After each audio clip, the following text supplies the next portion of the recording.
Então, o versículo o texto que eu escolhi para nós usarmos como a nossa referência do estudo de hoje é no Salmo 19, os versículos que vão de 7 a 11. E o texto diz: A lei do Senhor é perfeita e restaura a alma, o testemunho do Senhor é fiel e dá sabedoria aos simples. Os preceitos do Senhor são retos e alegram o coração. O mandamento do Senhor é puro e ilumina os olhos. O temor do Senhor é límpido e permanece para sempre. Os juízos do Senhor são verdadeiros e todos igualmente justos. São mais desejáveis do que o ouro, mais do que muito ouro depurado, e são mais doces do que o mel e o destilar dos favos. Além disso, por ele se admoesta o teu servo, em os guardar a grande recompensa. Então vamos orar a Deus para que nos ilumine e abra as nossas mentes à instrução. Eu peço ao presbítero Davi para nos dirigir em oração a Deus.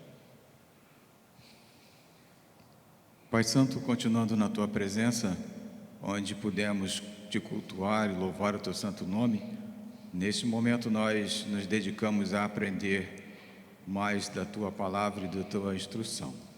Nós estamos sendo instruídos para combater as doutrinas falsas, os ensinamentos errados e fundamentados na Tua palavra. Abençoa o Teu servo que se capacitou e estudou para nos passar o conhecimento que aqui vamos adquirir. Sabemos, ó Deus, que Tu tens sido misericordioso conosco, e nesse momento nós queremos pedir entendimento, que nossas mentes sejam clareadas e Teu Santo Espírito nos instrua através do Teu servo.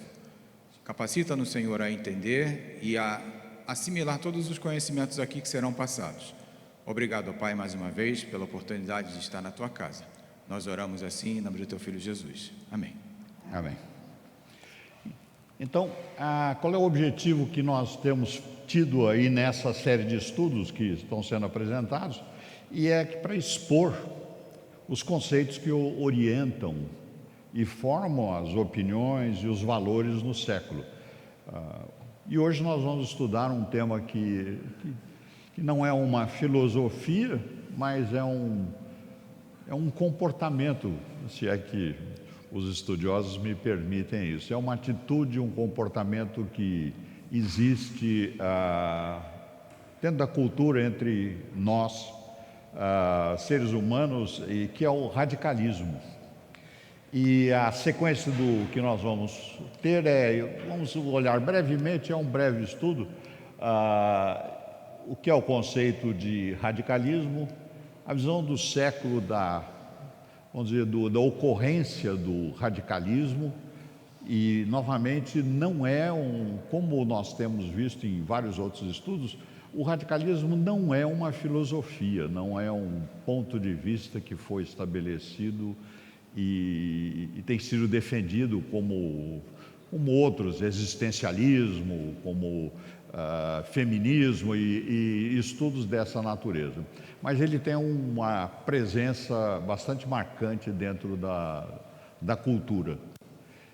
Aí nós vamos olhar então a visão do século, aí nós vamos fazer uma comparação do que pensa o século, ou afirma o século a respeito do que é radicalismo e o que nós podemos identificar na Bíblia a respeito do mesmo tema ou das aplicações, e a conclusão a respeito disso. Então, a visão do século. Então, o radicalismo é uma definição que eu fui buscar em um dos dicionários. Esse Nicola Abbagnano é um respeitado na área do pensamento filosófico, e particularmente é dicionário. Ele diz que é uma expressão usada para designar qualquer tendência filosófica, política e também em outras áreas da cultura humana que propõe a renovação. Aí a expressão renovação que ele usa tem a implicação de modificação e alteração. porque renovação muitas vezes tem a ver com algo novo, né? Alguma coisa, nós fazemos uma reforma dentro da nossa casa, né? Então a gente pode chamar de renovação. No caso deste, é uma transformação, realmente uma modificação, e como ele mesmo afirma, do radical, então dos sistemas vigentes e representados pela transformação dos princípios. E veja, aqui é extremamente importante nós lembrarmos, transformação dos princípios. O impacto do radicalismo é na mudança dos princípios e que tem como consequência a alteração dos sistemas. E essa transformação dos princípios em que se apoiam os sistemas de crenças ou as instituições. Então, radicalismo é uma proposição de alteração muito intensa, forte, sobre os princípios e sobre as instituições, crenças e consequências desse elemento. Então, o radicalismo tem essa expressão. O que é interessante, voltando um pouco mais atrás, a expressão então se aplica nos diversos conceitos da nossa e contextos da nossa cultura, como sociologia, antropologia, psicologia, política e religião. E usualmente o radicalismo, ele não só procura umas mudanças, digamos, drásticas, mas ele também busca soluções rápidas, ou seja, não são soluções, resultados imediatos no contexto. Não significa que digamos, sempre uma questão imediata, mas comparado com outras soluções é mais, supostamente, sua consequência é mais rápida que outras mudanças, e frequentemente nas propostas radicais há um desprezo, não se leva em conta a eventual necessidade ou prudência de uma mudança gradual. Então o radicalismo propõe intrínseco a esse tipo de comportamento ou consideração ou modo de agir e pensar, de uma mudança rápida.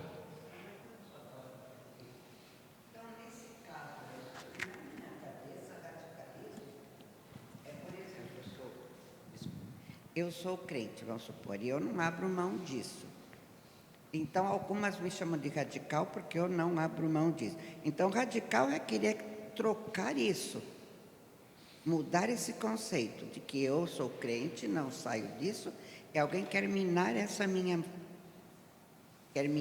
meu conceito. É isso, mais ou menos? A sua colocação, que vamos dizer, é bem razoável no sentido de avaliação, tem mais a ver com a aplicação da expressão, não é, radical, não tanto quanto ao comportamento de radicalismo. Então, a palavra é uma palavra de uso extenso dentro da nossa, digamos, dentro da nossa linguagem, e tem até esportes radicais, né? Quer dizer, por exemplo, que não tem a ver com um esporte imediato algumas vezes, mas tem a ver com um esporte que é muito diferente dos demais. Então, o uso da expressão radical, ela é mais extensa do que o estudo. Então eu acho que eu estou confundindo. A nossa posição cristã, no contexto, vamos dizer, da percepção filosófica, mesmo da origem da palavra, ela não se aplica especificamente à nossa convicção. O que nós somos, que eu creio que é mais e vai ser estudado nos próximos domingos, é que nós somos exclusivistas, né? Nós não somos inclusivistas, como foi estudado no domingo passado, eu creio. Então a nossa posição cristã não é radical. até mesmo porque os textos bíblicos no radicalismo, nós vamos ver, é um termo que ele exclui outras pessoas, ele interrompe comunicações, ele despreza por pontos de vista, e isso não se aplica ao cristianismo nem ao nosso comportamento como discípulos de Cristo. Mas isso vai ser visto um pouco mais adiante. Então, então acho que eu estou fazendo tradução errada do termo. A Eu estou expressão naquela expressão que eu costumo ouvir ou que eu entendo, não o que é o estudo mesmo em si. A expressão que está sendo considerada é, digamos, uma posição radical, e aí nós estamos usando o radicalismo, que não é a somatória de todos os usos da expressão radical. Então tá. Obrigada, Então hein? é uma palavra bastante extensa e o meu estudo é bem modesto, ele não é tão, digamos, ele não atinge, digamos, o tamanho e extensão, né, do uso da palavra, mas é mais direcionado ao que é interpretado na filosofia, como eu comentei, na antropologia, sociologia, psicologia política, mas a expressão radical é usada digamos, com muito mais amplitude, né? Bom, então, seguindo então nessa questão, a primeira, veja, e é até interessante, porque a expressão radical foi usada pela primeira vez ali na época ali da Revolução Francesa, não tanto pelos franceses, mas quem usou a primeira vez foi esse Charles James Fox. Ele era um deputado no parlamento inglês, da linha que hoje nós descreveríamos como liberal. Ele não era um conservador, e ele propunha uma mudança do sistema de votação lá da Inglaterra, como está escrito. No Reino Unido tinha já eleições para escolha por exemplo, de deputados, e essa escolha de deputados, quem tinha direito a voto eram os proprietários de terras, né, de imóveis e terras. Então, e qual era a razão para fazer isso? É que os proprietários de imóveis e terras, em primeiro lugar, pagam impostos.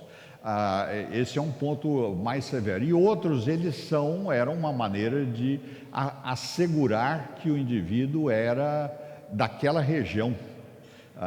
O proprietário ele estava na região. Então havia uma justificativa razoável porque que era, digamos, exclusivo aos proprietários de imóveis o direito de voto. É porque eles eram da região e também eles pagavam impostos, que é um dos princípios de qualquer governo instituído, né? O governo tem a primeira medida que faz usualmente, ou segunda, primeiro é se declarar governo, e o segundo digamos, é exarar impostos. Então começa imediatamente a recolher dinheiro das pessoas no seu entorno. Então essas são características típicas de governo, naquela época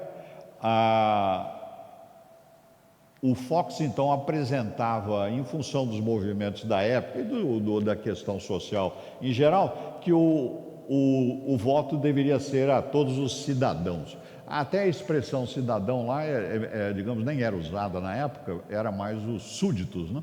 Porque cidadão foi estabelecido exatamente no período da Revolução Francesa. Então, na Inglaterra não se usava até mesmo essa expressão, era súdito do rei, né?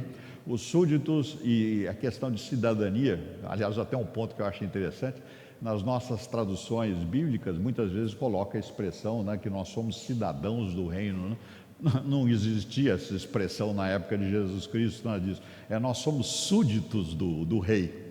E a cidadania é uma expressão de uso bem mais recente e não expressa tanto a nossa colocação e posição perante Deus como cidadão, né? Cidadão é de eleitor que escolhe os seus representantes, etc. Nós somos súditos do rei, que fomos convidados e passamos a ser seus filhos, né? Então, aí seguindo, a palavra radical vem da palavra, radicalismo vem de radical, e que, curiosamente, o termo em latim é radix, e que significa raiz. Ou seja, o radical, a proposta do radicalismo, em princípio, na origem da sua aplicação, é ir na raiz do problema. Então, não é tanto uma posição drástica, aliás, muito menos, aliás, muito distante da aplicação que acabou sendo adotado e dominada hoje em dia, né, que radicalismo é a coisa drástica, inesperada, etc. E a expressão, a origem dela de radical é raiz, e a raiz, além de não ser uma coisa drástica, né, ela é bem estável, não é de modificação, ela era ir à raiz do problema, o que causava, digamos, alguma situação.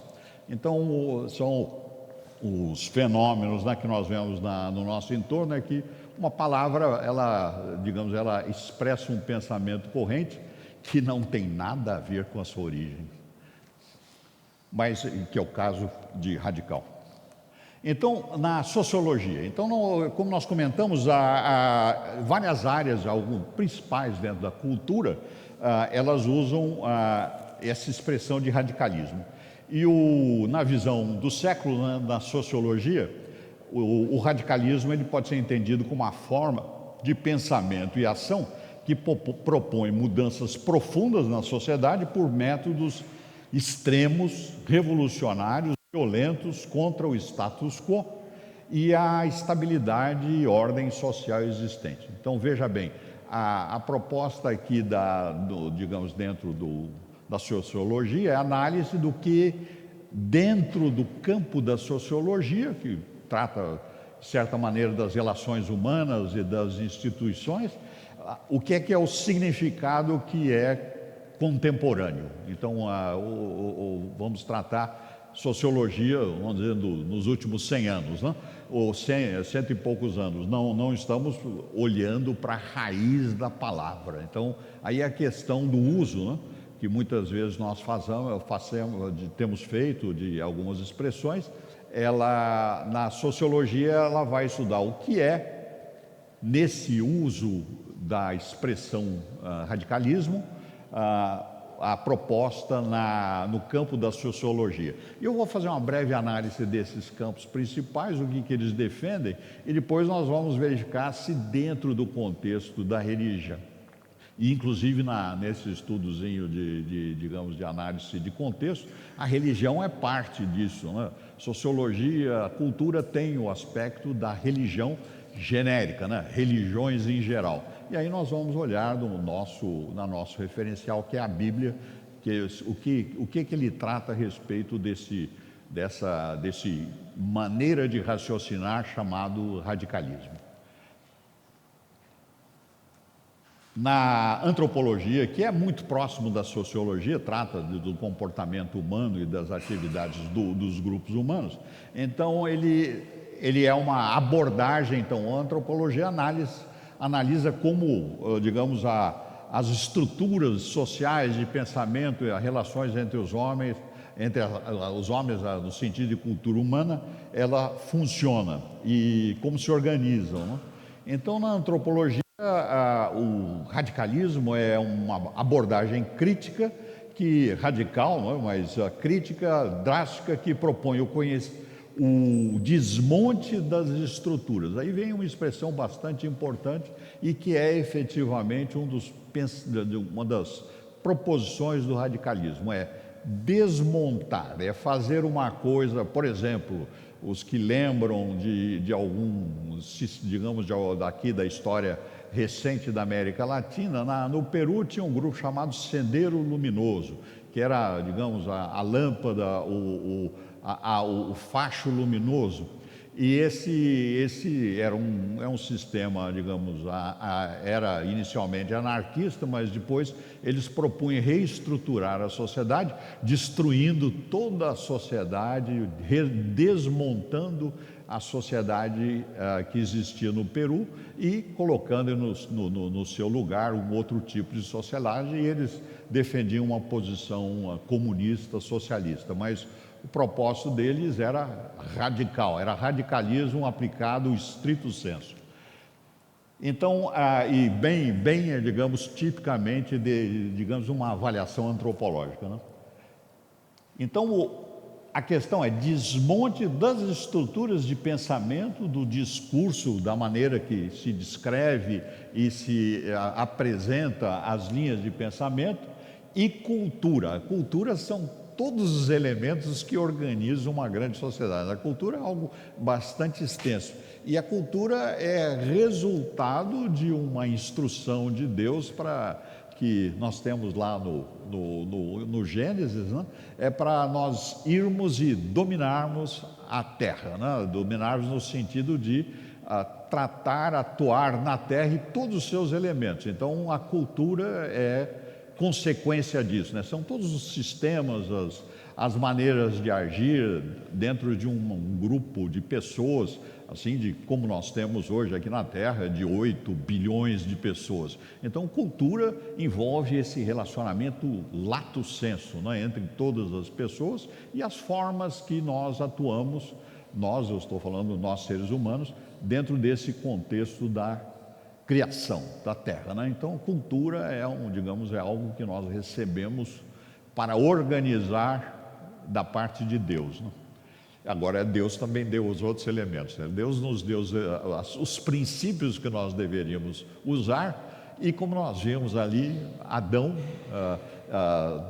movido pelo ato de Eva, que tinha sido enganado pelo Satanás, a partir de Adão, nós desobedecemos a instrução de Deus. E aí nós temos a cultura que hoje existe, ou alguns chamam de culturas, né, várias, na Terra, em desobediência a Deus. Então não é digamos, não está sob a instrução divina, né? Está sob o pensamento humano. Então aí nós temos, essa é uma outra, um ponto bastante basilar nesse estudo, é que esse estudo, essa análise de radicalismo é face e consequência da cultura humana em desobediência a Deus.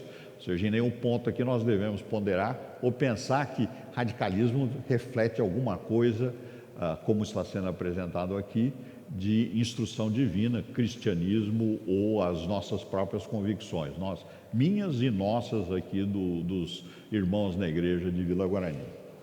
Então, o outro ponto, né, os figurantes principais que propõem essa estrutura radical, né, radicalismo na sociologia e antropologia, tem assim o bastante conhecido, digamos, é o Karl Marx, o fundador lá da sociologia crítica e também no campo da antropologia, em que ele é contra lá, digamos, um sistema que é fruto da cultura, que chama capitalismo. Veja, capitalismo ou qualquer outro sistema não é posição teológica, vamos deixar bastante claro, digamos, pelo menos na minha interpretação, né? Isso é fruto da cultura em desobediência a Deus. Nós temos vários sistemas, inclusive o capitalismo, que é fruto disso. Não estou dizendo que, não estou nem defendendo, nem, digamos, me opondo, estou simplesmente explicando. Capitalismo não é originário da Bíblia, né? Isso é originário do comportamento humano, que montou um sistema de organização essencialmente econômica, mas de aspecto social, né? E aí ele afirma, né, dentro da sociologia, que é baseado na exploração do trabalho e na luta de classes, e Karl Marx é pilar dentro dessa sociologia, desse radicalismo social e antropológico. Aí tem outro lá, um mais recente aqui, um cidadão chamado Michel Foucault, e esse, digamos, também é da linha, digamos, do socialismo, mas aqui dentro da sociologia, ele defende aí a posição de, digamos que as práticas sociais, né? O que nós fazemos na sociedade, como nós nos comportamos e participamos, nós aqui do Brasil, dentro da sociedade, no perfil que nós convivemos. Então, essas práticas sociais desenvolvem o nosso conhecimento, ou seja, nós somos fruto do meio, né? Então, nós aprendemos e praticamos o nosso relacionamento da maneira que nós aprendemos na sociedade e praticamos, inclusive, aí digamos, exercício que ele chama lá de poder, digamos, a partir desse aprendizado no ambiente que nós existimos. Aí, a partir daí, o radicalismo dele é mudanças, digamos, bastante substantivas, drásticas, né, para poder alterar o conceito e a estrutura social. Aí tem o terceiro, que é mais recente, que chama aqui o Pierre Bourdieu, e ele criou, novamente, seguindo nessa linha mais do Foucault, ele criou a teoria do capital social, cultural, simbólico, e ele até estabeleceu lá uma expressão chamada hábitos, que é de origem latina, né? Isso é um sistema, né?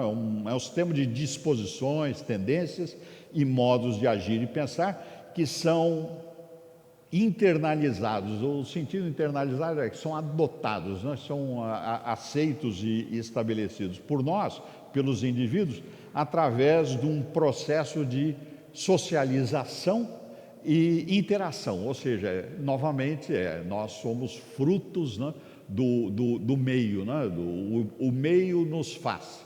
Então, nossas convicções, pensamentos são resultados do ambiente em que nós vivemos. E aí é um ponto bastante interessante, porque a pergunta é que, então, que eu poderia surgir, né, é que, nós somos frutos do meio, né? Então, quem foi que estabeleceu o meio para nós podermos agora imitar, né? Então, aí tem todo uma linha meio darwinista lá, de desenvolvimento de cultura que vai se estruturando a partir de pequenos grupos, e eles depois vão formando um elemento maior que acaba, agindo sobre os seus componentes, né? Ou seja, lá pelas tantas, a cultura, o elemento, toma posse daquele sistema e passa a ordenar, a ação dos seus componentes, somos nós, seres humanos. E aí, o radicalismo propõe que é necessário destruir toda a cultura para começar de novo, né? Então,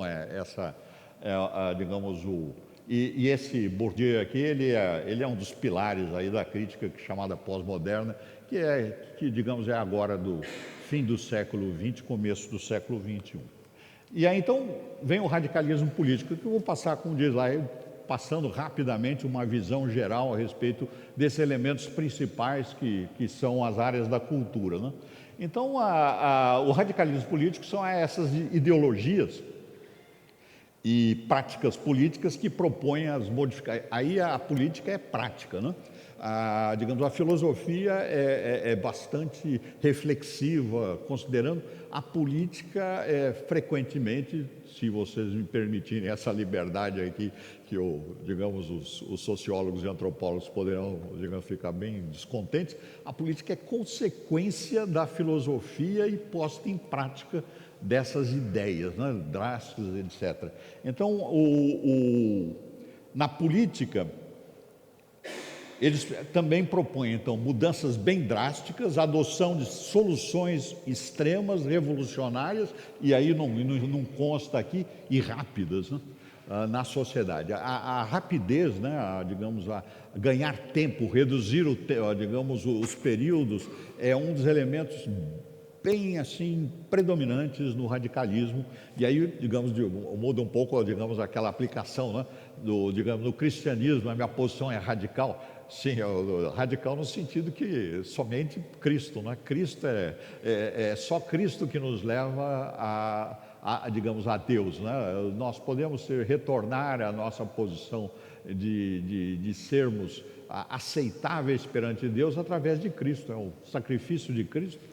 Ele nos justifica, então nós podemos retornar à presença de Deus, transformados em nossa convicção pelo Espírito Santo. É Deus, né, das três pessoas, que atua sobre nós. Então, poderia ser uma interpretação radical para outros que não aceitam Cristo, ou coisa como essa. Mas creio que não é eu não adoto para mim a posição que eu sou radical, não, eu sou exclusivista, é só Cristo. Aí, alguns exemplos de ideologias radicais na política, né? Na política. Aí, o bem conhecido na nossa sociedade é socialismo e comunismo, que é realmente uma proposição de radicalismo, e que concentra o poder no Estado, adota planejamento centralizado e as soluções coletivas. O indivíduo digamos, porco e parafuso para a grande máquina que é o socialismo. Extinção de propriedade pessoal, de livre iniciativa. A pessoa pode escolher os empregos que estão sendo oferecidos, não desenvolver uma nova área de atividade, né? E isso é bem típica de economia e de sociedades com planejamentos centralizados.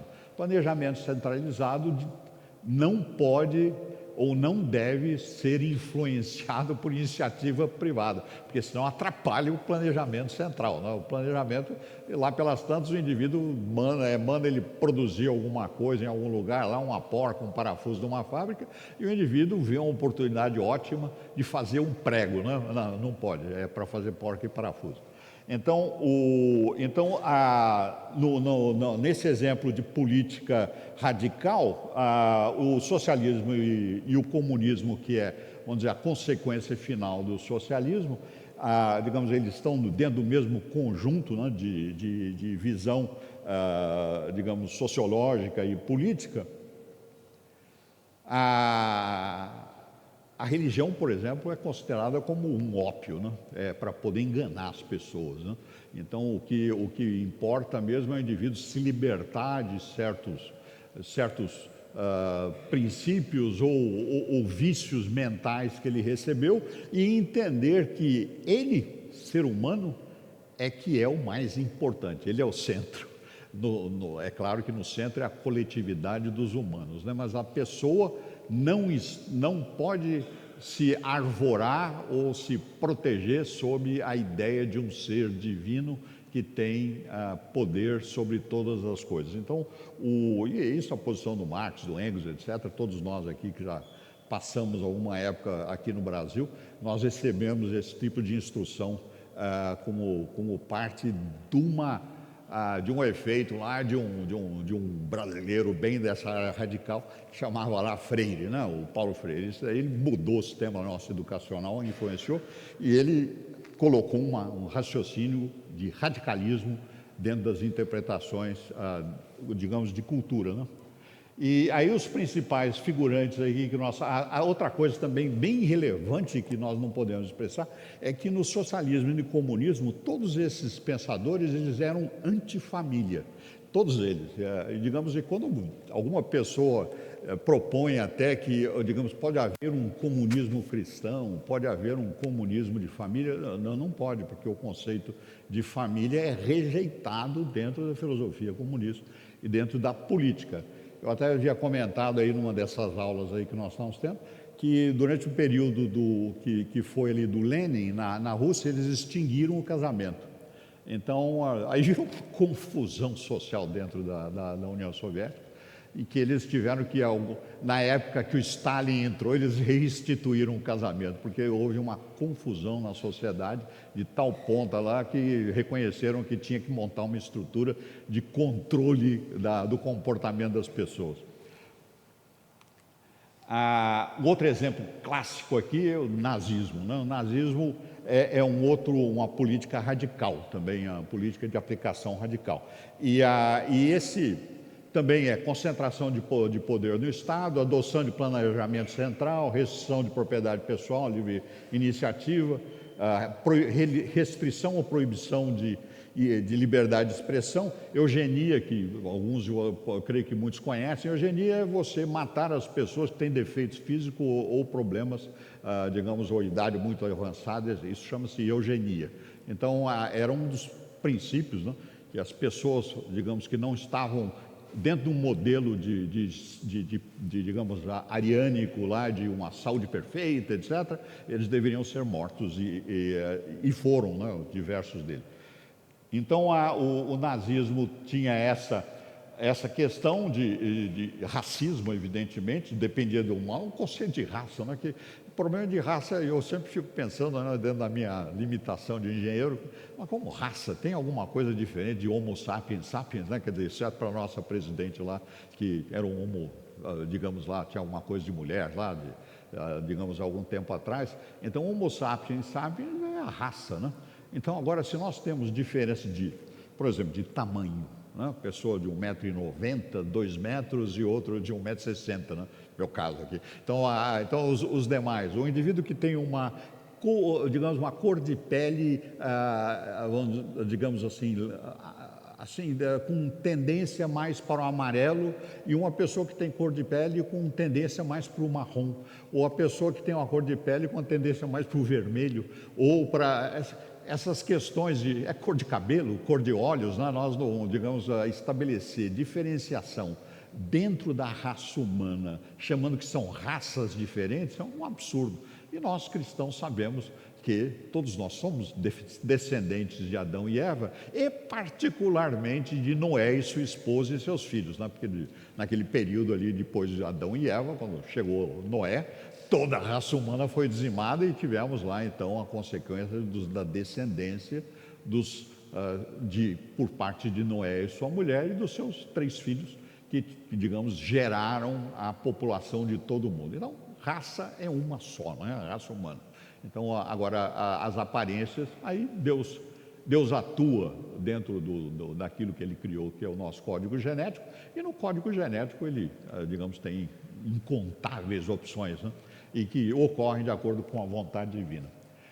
E aí o principal, digamos, e o nazismo também era tradicionalmente antissemita, mas não só antissemita, era anticristão também. E houve bastante perseguição ao cristianismo bíblico, né? Então vamos deixar, digamos, essa questão clara. E havia uma proposição de retorno ao paganismo dentro do nazismo, né? Esse é um aspecto também, talvez não muito, digamos, declarado ou afirmado, mas o nazismo era, digamos, incentivava o paganismo, né? E o figurante principal foi digamos, o Adolf Hitler, que é bem conhecido. Ele fez um livro lá chamado Mein Kampf, que é Minha Luta.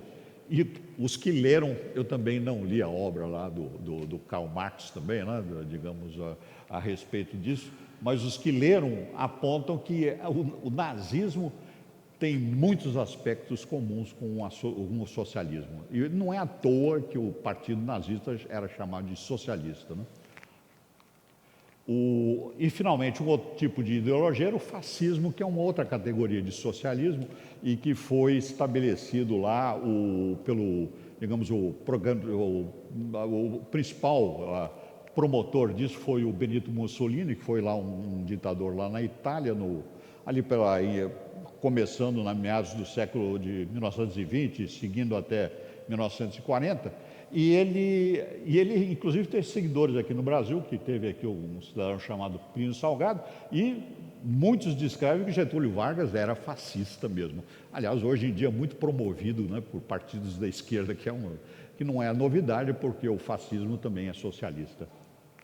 Aí um outro grupo assim de radicalismo praticante é a teocracia islâmica, né? Que é contemporânea, que nós conhecemos e vemos bem. Se tiverem qualquer pergunta aí, por favor, levantem a mão aí e nós vamos, se eu tiver condições, respondendo, né?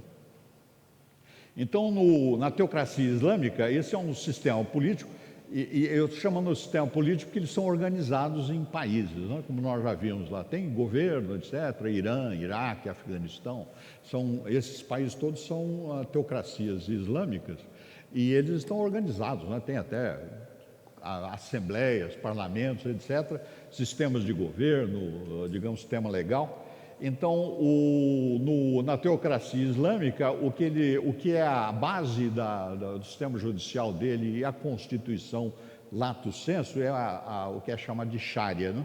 E isso é o sistema legal e governamental, por consequência, islâmico, que é um conjunto de normas, né, derivados do Corão e da Suna. E Suna são as ações e palavras do profeta Maomé, né? Então, eles têm o Corão e a Suna, e mais jurisprudência, ou seja, decisão dos líderes religiosos, que eles vão registrando lá, fazendo um registro para orientação da sociedade.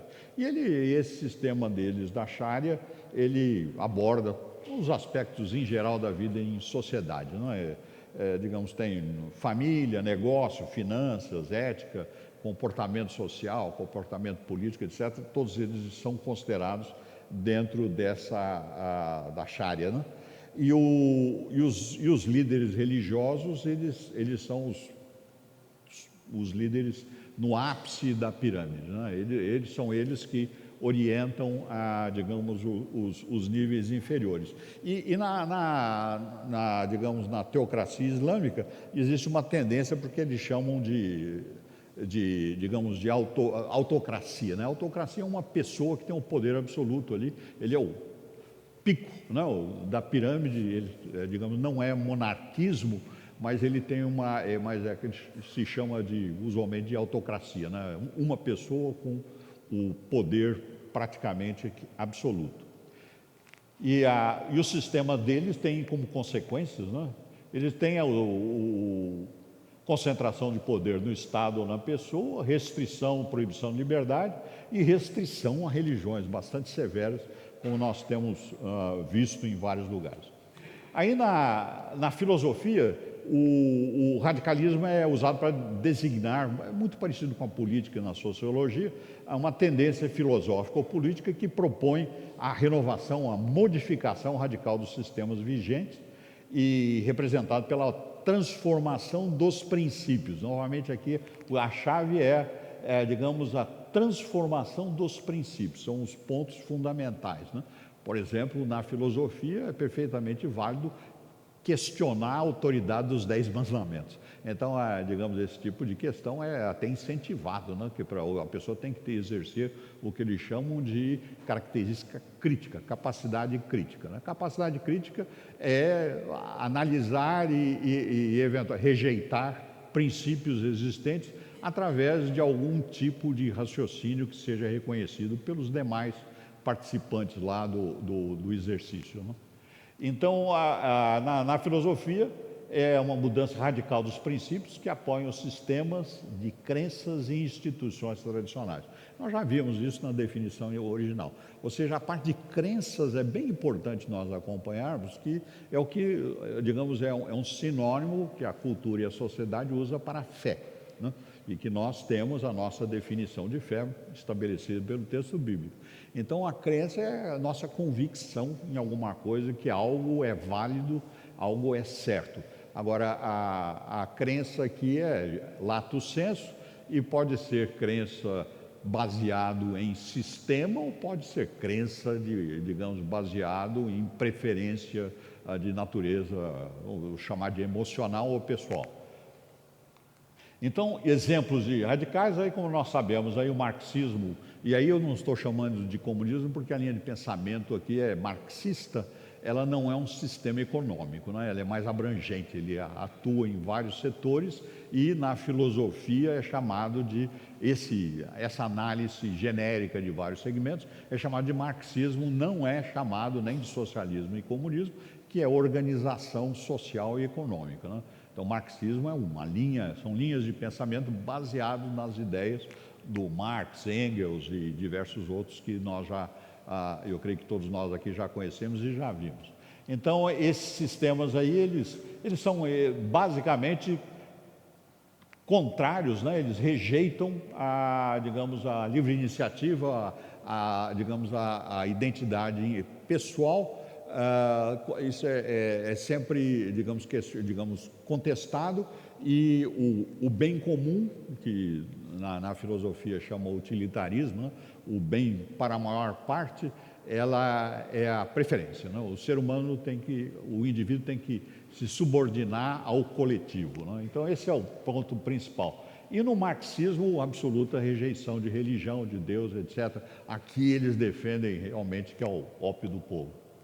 Aí tem um outro sistema importante, radical, é o anarquismo, né? Que é um outro Eu pus esses dois sistemas só, não vou pôr muitos outros para nós não ficarmos aqui, digamos, nosso objetivo aqui não é conhecimento sociológico ou político, não?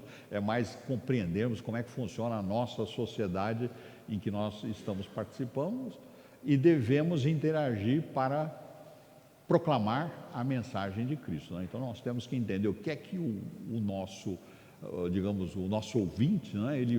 Como é que ele pensa, né? Então, para usarmos as palavras, e aí, digamos, o comentário da dona Neuracé é muito relevante, a palavra é importante, né? Porque dependendo das palavras que nós usarmos, ele vai ter uma impressão inicial que pode ser muito distinta daquela que nós tínhamos intenção, né? Então, temos que ter cuidado em considerar o próximo, né? Então, amar ao próximo como a nós mesmos significa dizer, ele tem um raciocínio, digamos, e um sistema de compreensão baseado numa série de símbolos, e eu devo entender quais são esses símbolos para poder me comunicar eficazmente com essa pessoa que nos ouve, né? Então, o anarquismo eu pus algumas pessoas em que esse Proudhon, o Bakunin, que, digamos, era lá da Rússia, o Stirner lá, que eu creio que é alemão, eles cada um tem uma série de sistemas do anarquismo, mas o anarquismo, em princípio, ele é contrário à organização formal e estrutural da sociedade. Então, o anarquismo, em princípio, ele dá ênfase ao indivíduo, e aí é até curioso, porque tem muitos anarquistas que são anarquistas nessa posição e propõem comunismo como solução econômica, que é um contrassenso, né? Ser anarquista e comunismo não poderia ser o coletivo no comunismo e anarquismo no indivíduo, né? Então, me parece que é um dos problemas dos anarquistas, que eles não conseguem, digamos, se organizar de maneira bastante relevante, até mesmo na minha pobre opinião, pobre no sentido de não estudioso, né? A opinião é que, digamos, são conflitantes os princípios anarquistas, né? Então, o Proudhon, ele é contra a propriedade privada e a autoridade estatal. Então, não pode ter propriedade e nem pode ter autoridade, digamos, federal, né? Sobre todos, em várias comunidades. E é tudo coletivo. O Bakunin, ele também era coletivista e contra a propriedade lá. Aliás, o Bakunin é muito usado por radicais, né? Digamos, da linha anarquista. E o Stirner, ele também, esse daqui é interessante, porque ele propõe uma autonomia do indivíduo sobre qualquer tipo de regra ou hierarquia. Esse é um dos extremos, né? Um radical dos anarquistas, porque ele é também contrário ao coletivismo. Provavelmente ele propõe aí, digamos, pequenos grupos familiares, só porque ele é contra o coletivismo, então a organização dele é desafiante, né? Aí passamos para o que, digamos, o radicalismo, como é dentro da análise cultural, visto a religião. E veja bem, aqui não é nenhuma proposição, digamos, do que nós definimos como religião. Aliás, dentro da linha de estudo geral, religião, aliás, não seria nem a nossa, né? Porque religião é criada pelo homem, né? E a nossa condição de servos e adoradores de Deus foi estabelecida por Deus, né? Então, é a maneira que a criatura deve se relacionar com o Criador, né? O nosso Deus, com Jesus, a segunda pessoa da Trindade, o nosso Salvador e Redentor, e digamos, com o Espírito Santo, que nos ilumina e atua sobre nós. Então, religião é uma análise sociológica, antropológica, por parte da sociedade, das práticas, digamos, que tratam do espiritual por parte do ser humano. Então,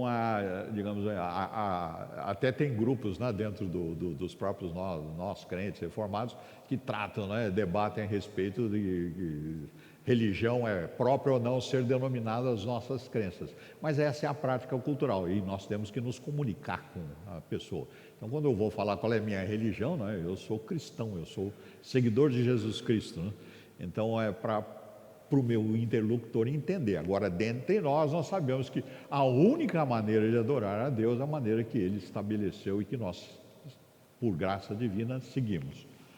Então, o radicalismo religioso é entendido como as crenças e práticas religiosas que levam os adeptos para intolerância, confronto, rejeição de diálogo, exclusão social deles e dos que não são adeptos, violência ocasional ou programática e o exclusivismo religioso. Então, radicalismo, dentro do ponto de vista, digamos, dos analistas, em geral, da cultura, tem um aspecto, né, exclusivismo religioso, ou seja, o não inclusivismo da aula do domingo passado. Isso é considerado como péssimo, digamos, é radical, né? Radicalismo, ser exclusivista. Agora, ser inclusivista aí já é, digamos, culturalmente aceitável. E é visto como e aí vem essa história, quer dizer, religião é visto como um fenômeno bem complexo. Nem todos, as outras ideias, eles não dão tanta atenção assim como complexidade, porque na religião, como nós sabemos, envolve o coletivo, que é a visão principal aí dos analistas, e o individual, né? Quer dizer, que é uma mistura de participação individual num contexto coletivo, né? Então é bastante complexo, porque as pessoas, todos reconhecem, variam em seus comportamentos, né? E dentro dessa característica, digamos, de contexto histórico, não, complexo, fruto de diversas causas, contextos históricos e sociais, interpretações particulares de textos religiosos, se aplica especificamente para nós reformados cristãos, né? Que nós temos, a nossa interpretação é considerada particular para o romanismo, né? O romanismo não adota a nossa interpretação bíblica, né? Que, digamos, o texto explica o próprio texto. Para nós compreendermos o texto, nós temos que procurar outros textos. No romanismo, o texto é explicado pela cultura, né? É explicado pela autoridade da igreja. Então, os oficiais da igreja analisam os teólogos e eles dão uma interpretação, e aquela autoridade de interpretação se sobrepõe sobre o texto. Então, o que é dito pelo romanismo, pelos oficiais, tem que ser aceito como sendo a regra de fé, né? E o que é curioso é que, periodicamente, essas interpretações são modificadas, né? Então, o texto bíblico aparentemente é bem flexível para os romanistas. Então, esse é fruto de várias causas, e que tem influência de líderes, personalismo, e que esses líderes podem levar extremismo na prática da crença. Então, aí tem também uma outra consideração que é bem relevante. A característica do radicalismo é convicção da superioridade da própria religião sobre as outras, intolerância a qualquer outra convicção religiosa, justificativa doutrinária para uso de violência, inclusive armado, contra não adeptos. Então, o radicalismo religioso é interpretado dessa maneira dentro dos estudiosos aí do século. E aí tem alguns exemplos que realmente são práticas religiosas radicais, né?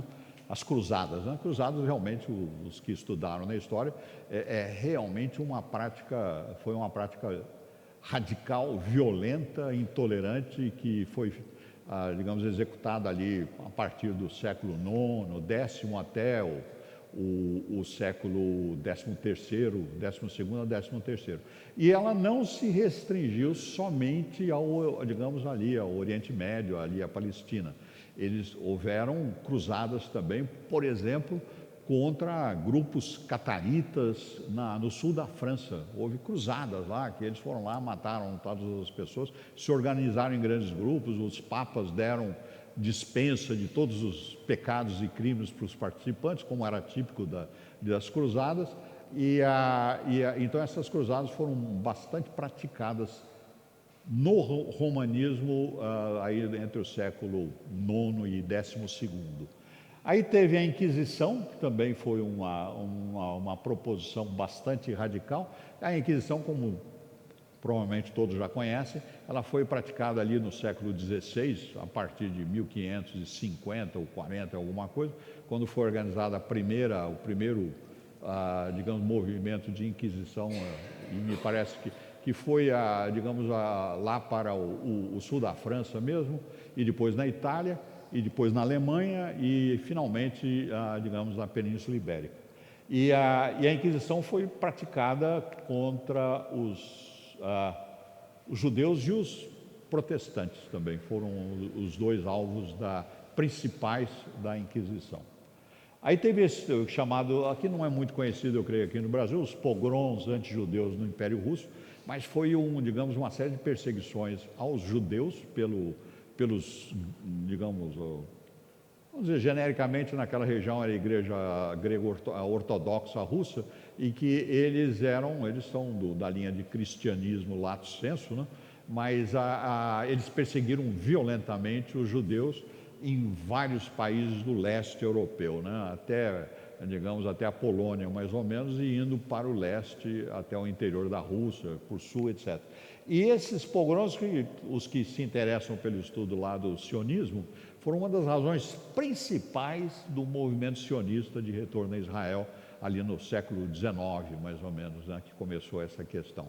Israel foi, o Estado de Israel de hoje foi organizado por um grupo de pessoas, basicamente ali no leste da Europa, na Rússia e outros, em que eles eram de origem judaicas, não necessariamente judeus praticantes, muitos deles eram até pensadores bem respeitados dentro da linha socialista e comunista. Então eles foram, digamos, desenvolver a ideia de um retorno, digamos, à terra onde eles teriam direito. E até, digamos, houve várias considerações, por exemplo, Israel quase, digamos, não quase, mas houve uma proposta muito firme que esse grupo sionista deveria, digamos, ir para um país na região central da África, lá perto da África do Sul, etc. Foi um dos principais elementos e depois foi rejeitado pelos sionistas, né? E eles foram, então, para Israel. E o processo lá foi, eles foram comprando terra dos árabes e foram tomando, digamos, propriedade da região. E lá, depois da Segunda Guerra Mundial, em função de medidas lá, e inclusive de apoio desses grupos israelitas, né?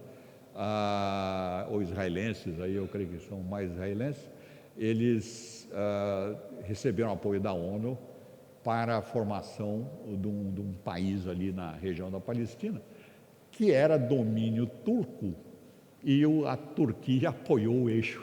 Então eles perderam lá uma propriedade. Então tem toda uma série disso, mas a questão bem clara é que o sionismo não é de origem bíblica, nem é retorno à prática digamos, do templo. Até da região do templo, hoje em dia tem uma grande mesquita lá construída no local, né? E os israelenses, eles até hoje nunca jogaram nenhuma bomba lá para destruir e reconstruir o templo, né? Então a colocação realmente de ligar texto bíblico, origem bíblica de Israel com o Estado de Israel de hoje digamos, mais, digamos, de difícil fundamentação. Então, tem o Holocausto, que foi um exemplo bem tipo de religião, de perseguição antirreligiosa, e no islamismo nós temos até notícia de jornal, né? Al-Qaeda, Estado Islâmico, Hamas, Hezbollah, são grupos que atuam com radicalismo religioso, né? Aí na psicologia também tem, aí é interessante para a nossa interpretação, né, de como a cultura vê radicalismo, mas do ponto de vista aí individual, né? Digamos, a psicologia trata mais do indivíduo e menos do coletivo. E isso, veja bem, eu estou, digamos, dando essa apresentação do ponto de vista de um curioso, né, de um leitor, não de especialista em psicologia. E a adoção de posição extremista, inflexível e intransigente que não permite acomodação e consideração de ideias e perspectivas diferentes do que as próprias, né? Quer dizer, o meu ponto de vista, o outro que tem um problema, sempre são extremismo, é quando nós damos baixíssima consideração ao próximo, né? Quer dizer, digamos, a minha opinião, o meu gosto aqui prevalece. Alguma pergunta, alguma indagação? Vamos seguindo então. Então, o que é que digamos, o século diz a respeito de radicalismo? Expressão usada para designar qualquer tendência que propõe a modificação radical dos sistemas vigentes, representado por transformação de princípios, etc. E aí tem aquilo aqui que nós acabamos de ver da sociologia e da antropologia, que é a síntese do que nós estudamos, da política, que também nós acabamos de ver, da filosofia, da psicologia e da consideração como o século, vê o radicalismo religioso. E aí nós temos a posição nossa que nós podemos aprender, que nós temos como convicção e prática nossa. Aí eu vou pôr uma síntese, depois vou pôr alguns textos bíblicos que sustentam as nossas posições. Mas a Bíblia é muito rica na explanação a respeito do nosso comportamento ao próximo e, naquilo como nós devemos agir. Então, a Bíblia rejeita, em princípio, métodos, políticas e ensinos de pensamentos extremos, violentos contra a estabilidade e ordem social, para se implantar modificações na sociedade, bem como intolerância, rejeição a diálogo, exclusão social, confrontos e violência contra os que têm convicções diferentes daquelas reveladas da palavra de Deus. Ou seja, o radicalismo, em geral, como descrito, e veja, não é que a cultura defende o radicalismo, é como a cultura define o radicalismo, como nós estamos estudando, do ponto de vista antropológico, sociológico e de política. Então, a Bíblia, ela rejeita todos esses princípios e de maneira bastante contundente, como eu creio que todos nós já conhecemos de prática da nossa vida. E eu selecionei alguns textos bíblicos que confirmam isso, mas existem literalmente centenas, se não milhares de textos onde o radicalismo é, absolutamente rejeitado. E aí nós temos que começar com a lei de Deus. Nós devemos amar a Deus acima de todas as coisas e ao próximo como a nós mesmos. Aí, esse como Jesus Cristo nos instruiu, isso define, é o fundamento da lei de Deus. Amar o próximo como a nós mesmos, rejeita, nega qualquer tipo de prática de radicalismo. Então, o princípio da lei de Deus, da vontade de Deus, é contra radicalismo. Não que nós não sejamos exclusivistas e que não pratiquemos somente a vontade de Deus. Mas aí, para lembrar, eu peguei uns 4 ou 5 textos só para nós lembrarmos. Então, em Romanos, Então, por exemplo, sobre a autoridade lá, vamos destruir toda a sociedade, desmontar governos, começar tudo de novo a partir de algum outro texto, e alguns até textos bíblicos, Não dava, no Novo Testamento não propõe nenhum tipo de governo. No Antigo Testamento, quando estávamos na expectativa de Israel, havia a instrução de Deus para nós aprendermos como é a vontade de Deus. Então foi estabelecida a teocracia, mas aquilo era no período da revelação e era para nós aprendermos nós seres humanos aprendermos como funciona a criação e como deve funcionar a cultura que nós participamos. E Deus, adoração a Deus, o templo, o tabernáculo é o ponto de fulcro da nossa sociedade. E em função disso nós devemos atuar na criação divina. Então, em Romanos diz: todo homem esteja sujeito às autoridades superiores, porque não há autoridade que não preceda de Deus. E as autoridades que existem foram por eles instituídas. Bom, então, começar com revolução para destruir todas as coisas, e não que a guerra não seja, justificável. Sim, tem guerras que são justificáveis, nós já examinamos isso em outras aulas aqui, colegas aqui trataram desse assunto, mas destruir sistema de autoridade, em princípio, nós temos que começar considerando isso. Quais são os termos? Como é que nós vamos fazer isso? Vamos mudar os representantes? Sim, é uma maneira organizada de nós, atuarmos nas instituições e nos governantes. É mudar quem está na representação nossa, que nós elegemos ou que outras pessoas elejam, ou esclareçamos as outras pessoas certos princípios. E a colocação é que nós cristãos temos que participar na sociedade, nós não podemos ficar distantes nem isolados, né? Nada de, digamos, de viver dentro de uma caverna lá, longe de todo mundo, para não sermos contaminados pelo pecado dos outros, né? Porque o nosso nós já estamos.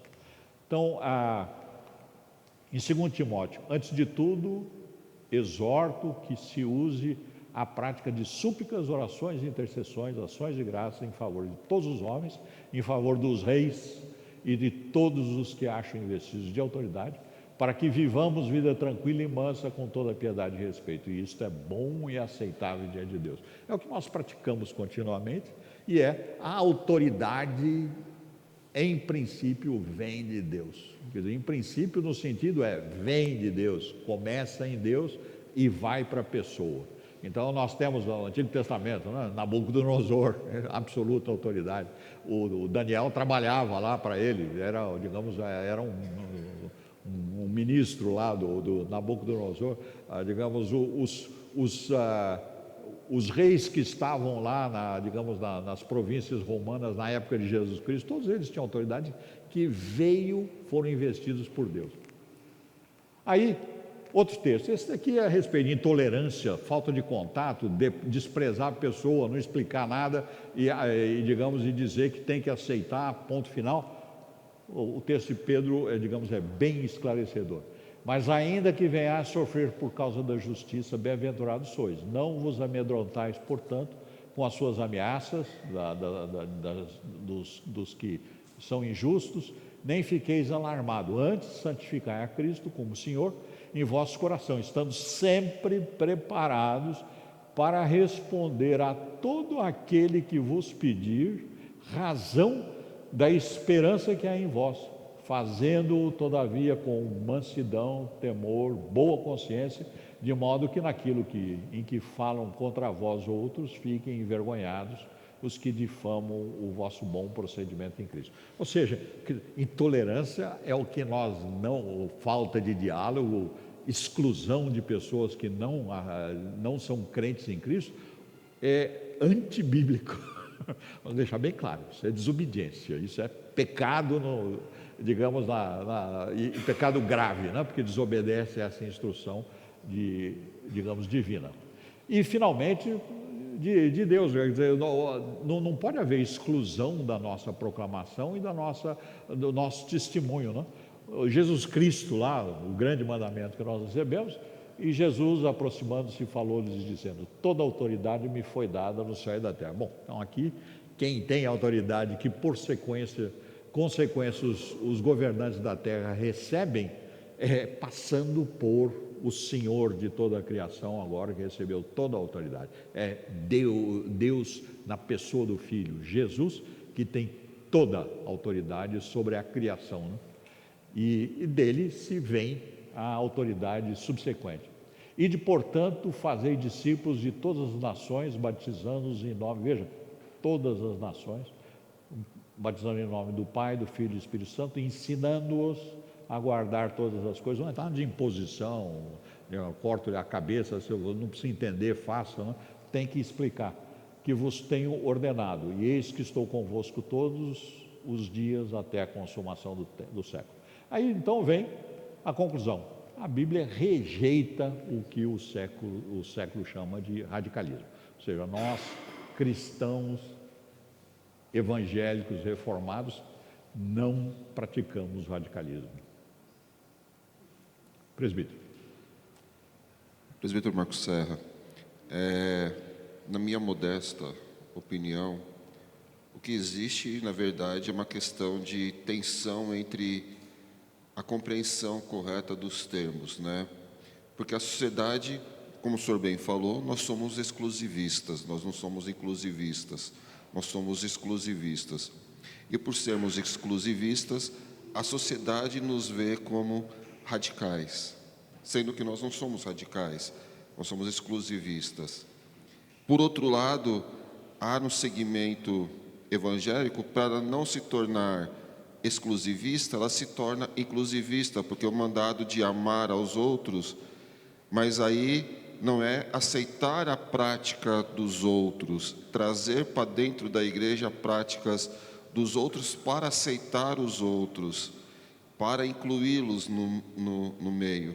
Então, há essa tensão entre definições de termos, né? Sim. Na minha modesta opinião, porque assim, a sociedade nos vê como radicais, porque nós somos exclusivistas. Então, alguns, para não se verem como radicais, aceitam o inclusivismo, trazendo para falar, não, estou amando o meu próximo, né? Então, eu aceito o diferente junto comigo. Realmente vamos dizer, essa condição nossa, né, de vida na sociedade realmente traz essa bem definida expressão de tensão, né? Ou seja, quando nós praticamos, fazemos, inclusive vamos argumentar com o nosso próximo a respeito da palavra ou proclamar a palavra, nós podemos ser denominados de radicais, de radicalismo, né? Porque não aceitamos outros caminhos para a salvação que não Jesus Cristo, que é o exclusivo, né? Então, isso daí é um radicalismo. Bom, sim, na definição da cultura, sim. Mas aí, como, né, o Pedro nos ensinou, né?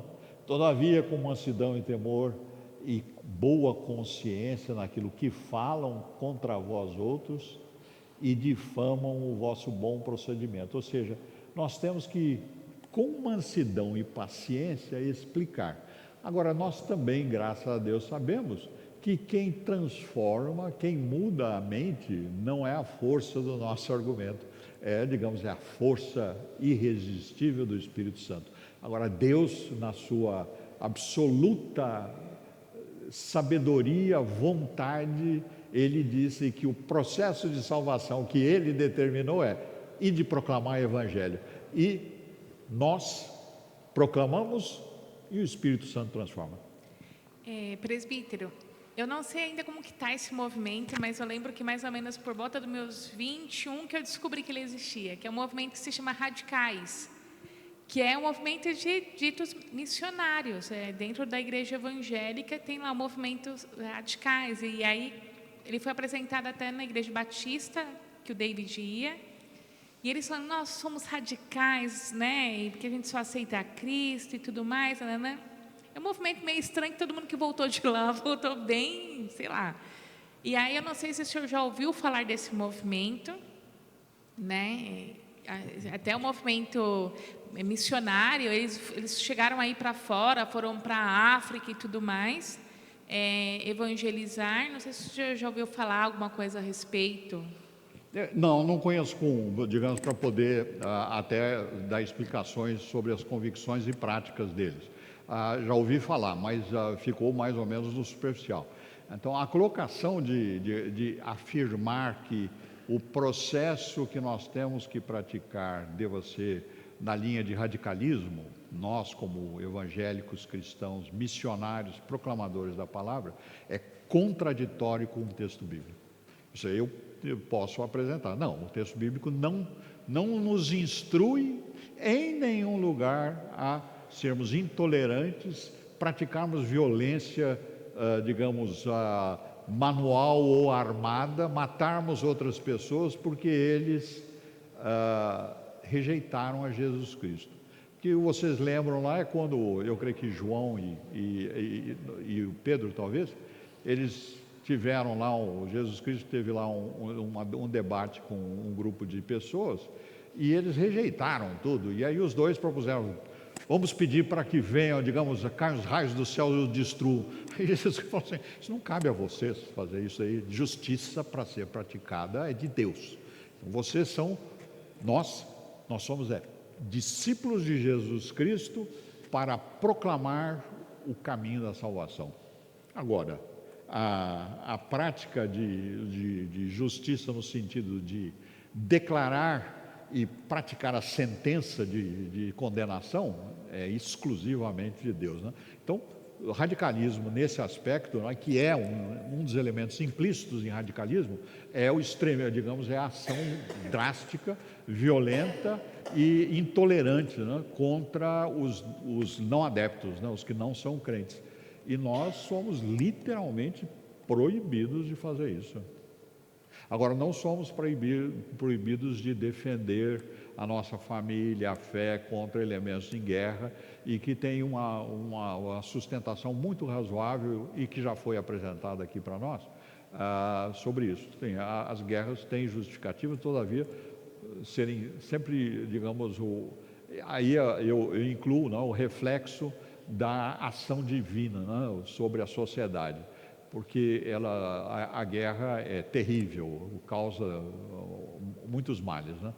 E, enfim, é isso que eu posso responder. Então, irmãos, mais alguma pergunta? Então, vou pedir para o presbítero Eduardo para fazer uma oração para nós completarmos a nossa aula.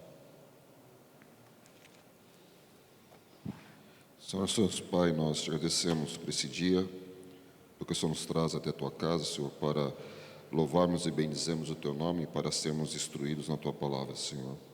Nos ajude, Pai, a sermos fiéis testemunhas Tua aqui na terra, Pai, pregando o Teu Evangelho, levando a Tua palavra àqueles que não Te conhecem, Pai, falando de Ti, mas com amor, com mansidão, Senhor. Que nós não sejamos radicais no jeito de falar, mas que sejamos contundentes no sentido de expor que o único caminho para a salvação é o Senhor, é Cristo Jesus, que morreu na cruz em nosso lugar. Fica conosco, Pai, nos abençoa durante esse dia, prepara-nos para o culto logo mais à noite, para que possamos participar dignamente da Tua mesa, Senhor. É que nós te pedimos e agradecemos, em nome de Jesus. Amém. Amém.